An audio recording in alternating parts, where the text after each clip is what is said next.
কাছে 4 ধরনের জিনিস আছে: mitral stenosis, mitral regurgitation, aortic stenosis, aortic regurgitation. প্রত্যেকটাই হচ্ছে আমার লেফট সাইড অফ হার্টে। ওকে, তাহলে এক সাইড থেকে শুরু করা যাক। প্রথমে আসছে আমি মাইট্রাল স্টেনোসিসে।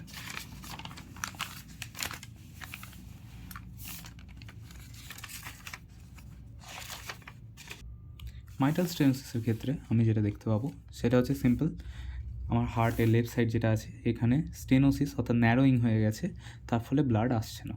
তার ফলে এখানে ব্লাড আসতে পারছে না, নর্মাল ব্লাড ফ্লো লেফট আর্টেরিয়া থেকে লেফট ভেন্ট্রিকুলে আসছে না। মোস্ট কমন কজ হচ্ছে রিউমাটিক ফিভার। ফলাফল কী হবে? এর ফলাফলে যেটা আমি দেখব যে ব্লাড এখানে যখন আসছে না তখন ব্লাড অবভিয়াসলি অন্য এখানে জমার ফলে লেফট ভেন্ট্রিকুলার ডায়ালেট হচ্ছে লেফট আর্টারিটা। সো লেফট এট্রিয়াটা ডায়ালেট হওয়ার ফলে আমার ভ্যালভুলার আর্ট্রিয়াল ফিব্রিলেশন তৈরি হচ্ছে। এখানে ভালো করে ক্লট করতে পারছে, ভালো করে কন্ট্র্যাক্ট করতে পারছে না হার্ট, এবং তার ফলে আলটিমেটলি আমার ক্লটসও ফর্মেশন হচ্ছে। এবার সেই ক্লটগুলো এখান দিয়ে পাস থ্রু করে দিয়ে বিভিন্ন জায়গাতে গিয়ে জমে স্ট্রোক হচ্ছে। মাথার মধ্যে গিয়ে গেলে এটা স্ট্রোক ঘটিয়ে দেবে, পায়ের মধ্যে ঘটালে এটা অ্যাকিউট লিম্ব ইসচেমিয়া করে দেবে পায়ের মধ্যে এখানে যদি জমে যায় তাহলে, অথবা যদি গাটের মধ্যে যাই তাহলে অ্যাকিউট মেসেন্টেরিক ইসচেমিয়া করে দেবে গাটের মধ্যে গেলে। ওকে, জিআইটিতে এটা গেল। অন্যদিকে এখানে হাই প্রেশার হচ্ছে, তার ফলে পালমোনারি ক্যাপিলারি প্রেশার বাড়ছে, পালমোনারি ক্যাপিলারি ওয়েজ প্রেশার যেটা আছে সেটা বাড়ছে, wedge pressure capillary wedge pressure এটা বাড়ছে। তার ফলে আলটিমেটলি এটা হচ্ছে যে আমার এখানে পালমোনারি ইডিমা তৈরি হচ্ছে। পালমোনারি ইডিমা তৈরি হওয়ার জন্যে অর্থাৎ জল জমেছে বুকের ভেতর, এই জন্যে কী হবে? অর্থোপনিয়া, ডিসপনিয়া এবং পারক্সিজোমাল নকচার্নাল ডিসনিয়া। রাতে শুলে কষ্ট হয়, চিত হয়ে শুতে কষ্ট হয়, আর শ্বাসকষ্ট হয়। এবার বাকিগুলো যদি আমি দেখি কেস,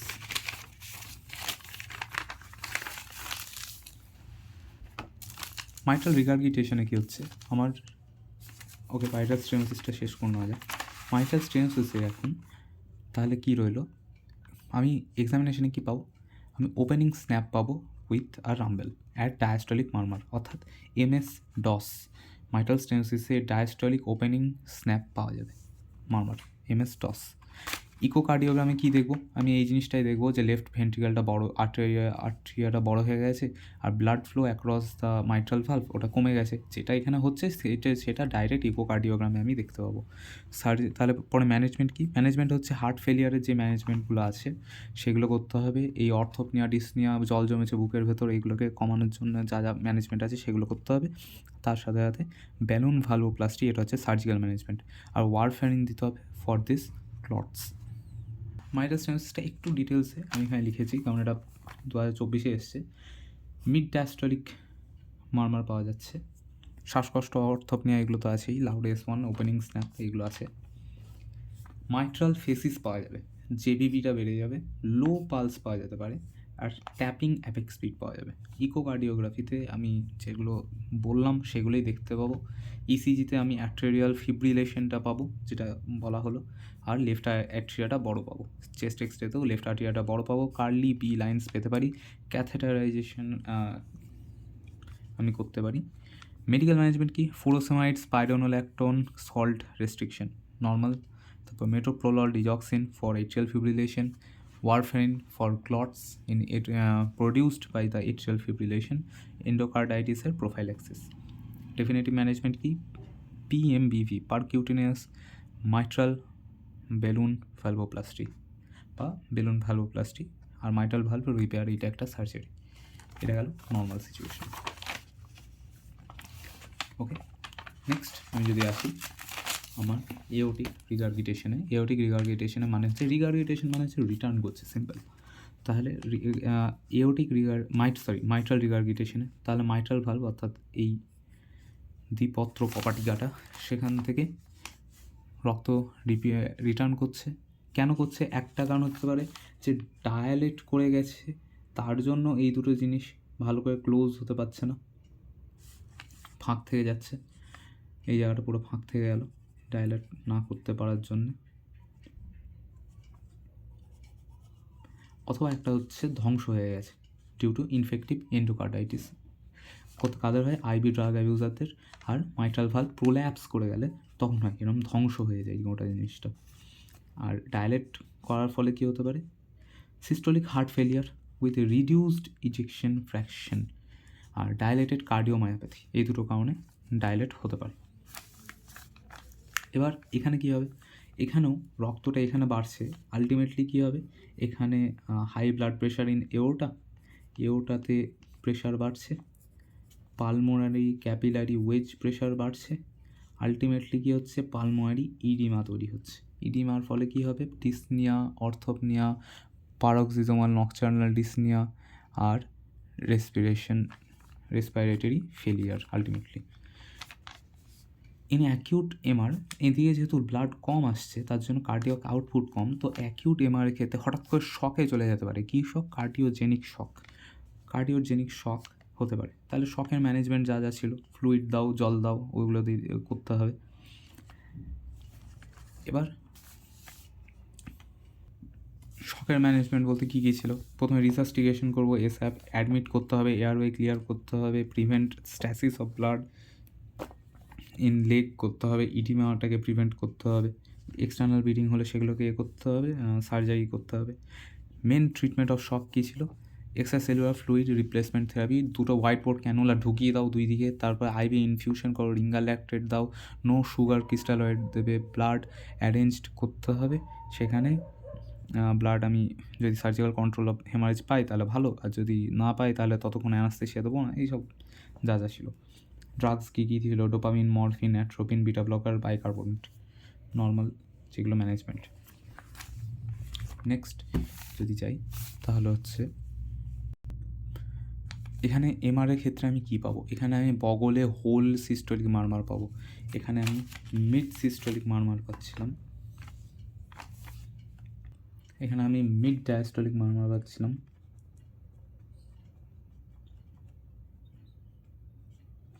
এখানে আমি হোল সিস্টোলিক মারমার পাবো, হোল সিস্টোলিক। তাহলে এমআর হোল বগল, ওকে, হোলস লিখে দাও, এমআর হোলস বগলস। ইকোকার্ডিওগ্রাফিতে আমি ওই জিনিসটাই দেখবো যে এখানে blood across the mitral valve এখানে বেড়ে গেছে, মাইট্রাল ভালভে অ্যাক্রসে ব্লাড বেড়ে গেছে, অ্যাক্রস মাইট্রাল ভালভ, আর এলএএলভি এগুলো ডাইলেট করে গেছে। নর্মাল এখানেও একই জিনিস, লেফট এট্রিয়াটা ডাইলেট করে যাবে কারণ রক্ত বাড়ছে, ভেন্ট্রিকলটাও ডাইলেট করবে। ওকে, নেক্সট আসছি আমি এওটিক স্টেনোসিসে। এওটিক স্টেনোসিস কাদের হবে? বুড়োদের হবে। একটা হচ্ছে বয়স, একটা ফ্যাক্টর। বুড়োদের কী হবে? বুড়োদেরও একই, এখানে যেহেতু ক্যালসিফিকেশন হয়ে যাচ্ছে এওটাতে, তার জন্যে রক্ত যেতে পারছে না, তো আলটিমেটলি কী হচ্ছে? এখানে চাপ বাড়ছে, আবার সেই পালমোনারি ক্যাপিলারি এওটাতে প্রেশার বাড়ছে, পালমোনারি ক্যাপিলারি ওয়েজ প্রেশার বাড়ছে, পালমোনারি ইডিমা হচ্ছে, dyspnoea, orthopnoea, respiratory failure, paroxysmal nocturnal dyspnea, respiratory failure, সব কটা হচ্ছে আলটিমেটলি। এটা কেন হয়? কজ ডিস্ট্রফিক ক্যালসিফিকেশন, কম ব্লাড আউটপুট, তার ফলে কী হবে? সিস্টেমিক পারফিউশনটা কমে যাচ্ছে, তার ফলে কোথায় কোথায় কী হতে পারে? স্যাড দেখা যাবে, সিনকোপ হবে, অ্যানজাইনা তৈরি হবে, কারণ হার্টের মধ্যেও রক্ত পাচ্ছে না, ফলে হার্টের মধ্যেও মৃত্যু ঘটছে, আর ডিফাডিসনি হবে। আরেকটা হচ্ছে গলার মধ্যে যদি আমি চাপ দিই তাহলে এখানে আমি পালসাস প্যারাডক্সাস এক্টারডাস পাবো ক্যারোটিডের মধ্যে, অর্থাৎ সহজ বাংলায় ডিলেড উইক পালস পাবো। কেন? কারণ এখানে এটা ডিলে হচ্ছে, এটা ধীরে ধীরে পুশ করে করে করে করে রক্তটাকে স্কুইজ করে করে বের করছে, তার জন্য ডিলেড উইক পালস পাওয়া যাবে। লেফট ভেন্ট্রিকুলার হাইপারট্রফি তো অটোমেটিক্যালি হবে, কারণ এটাকে পাম্প করতে করতে এটা মোটা হবে এবং লেফট ভেন্ট্রিকুলার হাইপারট্রফি দেখা যাবে। কেন এটা মোটা হচ্ছে? যেন রক্তটা ঠিকঠাক পাম্প করতে পারে, তার জন্য এখানে আমি heart failure with preserved ejection fraction পাবো।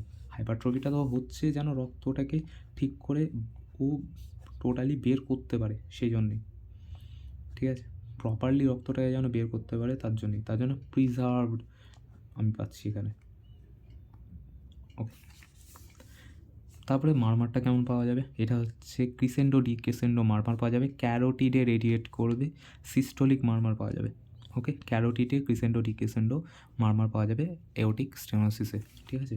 তাহলে বুড়োদের মধ্যে বুড়ো এএস স্যাড ক্রিসেন্ডো ডিক্রিসেন্ডো মারমার, এটা ইকোকার্ডিওগ্রামে আমি ওটাই দেখবো যে এওটিক ভালভের অ্যাক্রসে আমার ব্লাড চলাচল কমে গেছে আলটিমেটলি, এবং লেফট ভেন্ট্রিকলটা হাইপারট্রফি হয়ে গেছে। এটাই আমি ইকোতে সিম্পলি দেখবো এই জিনিসটাই। কার্ডিয়াক ক্যাথেটারাইজেশন আমি কি দেখবো? যে ন্যারো পালস প্রেশার হয়ে গেছে, পালস প্রেশার যেটা আছে সেটা ন্যারো হয়ে গেছে। মেডিকেল ম্যানেজমেন্ট তো একই রকম, এইগুলোকে কমানোর জন্যে, পালমোনারি ইডিমা টিডিমা কমানোর জন্যে সেম জিনিস, ফুরোসেমাইড, স্পাইনোল্যাকটন, মেটোপ্রোলল, ওয়ারফারিন, এগুলো সব দিয়ে বেড়াবো। ওয়ারফারিন এখানে হয়তো লাগবে না। তারপরে সার্জারি কী আছে? টিএফিআর আর এসএফিআর, স্যাভার আর ট্যাভার। ওকে, এটা মোস্ট প্রেফার্ড, এটা বেশি প্রেফার করা হয়। আর স্যাভারটা হচ্ছে সার্জারি, মানে opening surgery. Okay, definitive not surgery, এটা হচ্ছে ডেফিনেটিভ, এটা হচ্ছে সার্জারি পুরো। লাস্ট ওয়ান এওটিক রিগার্গিটেশন, এটার মানে হচ্ছে ব্লাড আবার রিটার্ন করে চলে আসছে। কেন করছে? এই জায়গাটা ডায়ালেট করে গেছে, ডায়ালেট করে যাওয়ার ফলে কী হয়েছে, এই ভালভটা ঠিক করে ক্লোজ হতে পারছে না, ফলে রক্ত রিটার্ন করছে। তো একটা হচ্ছে ডায়ালেটেড অ্যাওর্টা, রক্ত আবার রিটার্ন করে ঢুকছে। কেন হতে পারে? Causes aneurysm, aortic aneurysm. একটা হচ্ছে ইনফ্লামেশন, কারণ হচ্ছে সিফিলিস। একটা হচ্ছে এটা ড্যামেজ হয়ে গেছে, ড্যামেজ আবার ওই একই কারণে, ইনফেক্টিভ এন্ডোকার্ডাইটিস, ব্যাকটেরিয়া চিবিয়ে খেয়ে নিয়েছে ভালভটাকে, অথবা প্যারাক্সিজোমাল এওটিক ডিসেকশন। ওকে, এখানেও কী হবে? রক্ত আবার এখানে বাড়ছে, আবার সেখান থেকে আলটিমেটলি লাংসে গিয়ে প্রিলোড বাড়াচ্ছে, তো পালমোনারি ইডিমা আবার হবে, আবার প্যারাক্সিজোমাল নকটার্নাল ডিসনিয়া, অর্থোপনিয়া এবং রেসপিরেটরি ফেলিয়ার হবে। ওদের জন্য মেডিকেল ম্যানেজ করতে হবে।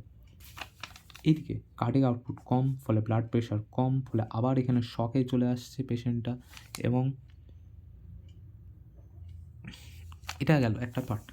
ওকে, এটা একটা পার্ট, শকে আসছে। অন্যদিকে এটা তো আলটিমেট কেস, তার আগে একটা ঘটনা যেটা হচ্ছে সেটা হলো যে ব্যাকফ্লো যেহেতু বাড়ছে, তো প্রিলোড বাড়ছে, অর্থাৎ রক্তের পরিমাণ বাড়ছে, বেলুনটা ফুলছে, তো স্ট্রোক ভলিউম বাড়বে। ফোলা একটা বেলুনের ওপরে, চূড়ান্ত এরকম ফোলা একটা বেলুন, সেখানে প্রচুর পরিমাণে এবার জল ভরে দিয়ে ফুল ফোর্স দিয়ে ওটাকে চাপ দেওয়া হচ্ছে। ফুল ফোর্স দেওয়ার ফলে একটা পাউন্ডিং একটা পালস আসবে, হাই জন্য পাউন্ডিং পালস আসবে সিস্টোলে। কিন্তু এই পুরো বেলুনটাকে ফুসুক করে বের করে দেওয়ার পরে তারপরে আর কিছু নেই ওতে, তারপর ওটা খালি। তাহলে ডায়াস্টোলে পালসটা কেমন হবে? ডায়াস্টোলে পালসটা কার্যত থাকবেই না। তার জন্যে ডায়াস্টোলে ওয়াইড পালস প্রেশার পাওয়া যাচ্ছে, অর্থাৎ ডায়াস্টোলে এখানে প্রথমে হরাম করে একটা 100, তারপরে 0। এটাকেই বলা হচ্ছে ওয়াটার হ্যামার পালস। কোথায় দেখা যাচ্ছে? এয়ারে। ওয়াটার, এখানে লাস্টে এয়ার আছে, তো এয়ার।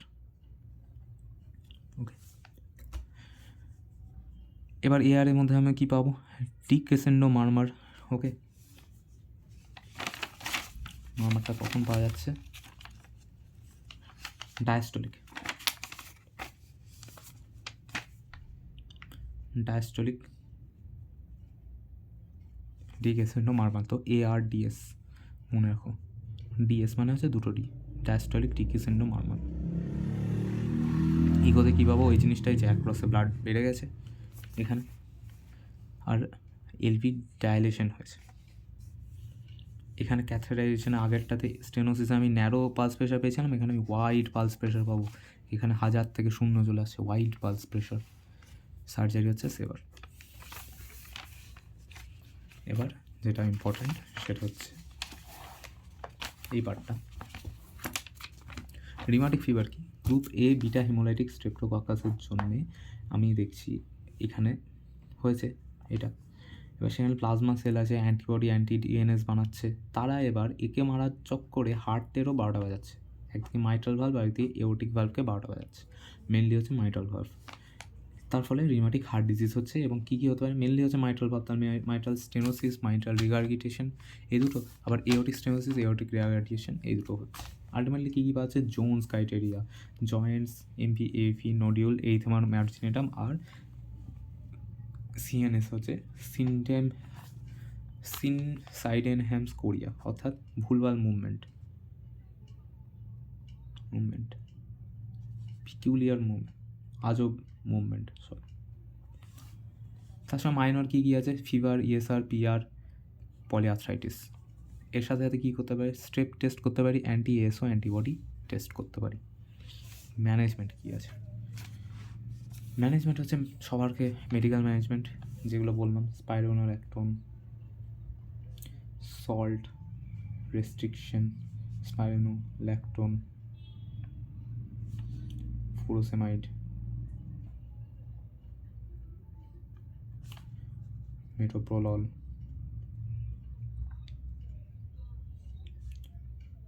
ওয়ারফারিন, ইফক্লট, এগুলো। তারপর সার্জিক্যাল ম্যানেজমেন্ট যেগুলো বলা হলো, SAVR TAVR replacement, valve replacement, আর বেলুন এনজিও ভালভোপ্লাস্টি। স্টেনোসিসগুলোতে বেলুন ঢুকিয়ে দেবো, আর যেগুলো বড় হয়ে গেছে সেগুলো আমার রিপেয়ার করতে হবে। বাকি হলো প্রস্থেটিক ভালভ। এখানে আমার দুটো জিনিস হতে পারে, একটা হচ্ছে বায়োপ্রস্থেটিক, একটা হচ্ছে মেকানিক্যাল। মেকানিক্যালটা বহুদিন চলে, বায়োপ্রস্থেটিকটা ছিঁড়ে যায়, কিন্তু মেকানিক্যালটাতে আমার থ্রম্বোজেনিক, অর্থাৎ প্রচুর পরিমাণে থ্রম্বোজেনিক হওয়ার জন্যে আমাকে লাইফ লং ওয়ারফারিন দিতে হবে। বায়োতে ওয়ারফারিনটা অত দিতে হবে না। মেকানিক্যালটাতে অ্যানুলার রিং ড্যামেজ হয়ে যায়, বায়োটা যেহেতু নিজে থেকে ছিঁড়ে ফেটে চলে যায়, তার জন্য আমি একটা নিউ মারমার শুনতে পাবো। অর্থাৎ প্রস্থেটিক ভালভ খারাপ হয়ে গেছে কখন বুঝতে পারবো? যখন নিউ মারমার শুনতে পাচ্ছি, হিমোলাইটিক অ্যানিমিয়া হচ্ছে, বা কোনো রকম অ্যাকিউট হার্ট ফেলিয়ার দেখা যাচ্ছে। কখন কাকে এবার পেনিসিলিন জি দেওয়া হবে? Rheumatic heart ফিভারে। ওকে, কারণ আলটিমেটলি এটা একটা ব্যাকটেরিয়া। লাস্ট হচ্ছে হার্ট মারমার্স কী করে বুঝবো? একটা হচ্ছে সিস্টোলিকে এএসএমআর যেটা ছিল, আর এএসএমআর এটা হচ্ছে সিস্টোল, আর ডায়াস্টলে হচ্ছে এআরএমএস। ঠিক আছে, এবার কার কীরকম? তাহলে সিস্টোলিকে এএস হচ্ছে বুড়ো, AS crescendo, decrescendo, carotid. MR হচ্ছে বগলে হোলস। তারপরে হচ্ছে ডায়াস্টলে কী হচ্ছে? ডায়াস্টলিক ডিক্রেসেন্ডো, ডিডিএস, আর এমএস ডস, অর্থাৎ diastolic opening snap, mid diastolic opening snap. তারপরে হচ্ছে ম্যানুভার্স কী কী আছে? ম্যানুভার্স হচ্ছে পজিশন চেঞ্জ করলাম, আমি একটা লিন ফরওয়ার্ড করালাম, তার ফলে এওটিক ভাল্বটা কাছে আসবে, তো এওটিক মারমারগুলো বেড়ে যাবে। লেফট ল্যাটারাল করলে মাইট্রাল ভাল্বটা কাছে আসবে, তো সেখানে মাইট্রাল ভাল্বের মারমারগুলো ভালো পাওয়া যাবে। ভেনাস রিটার্ন যে আমি বাড়াই স্কোয়াট করে, লেগ রেজ করে, তাহলে আমি সব রিটার্ন মারমার বেশি পাবো। ভেনাস রিটার্ন কমালে, স্ট্যান্ড বা পালসার করলে সবগুলো কম পাবো। এটা হচ্ছে আফটার লোড বাড়াও বা কমাও। That's it, that's all, bye by.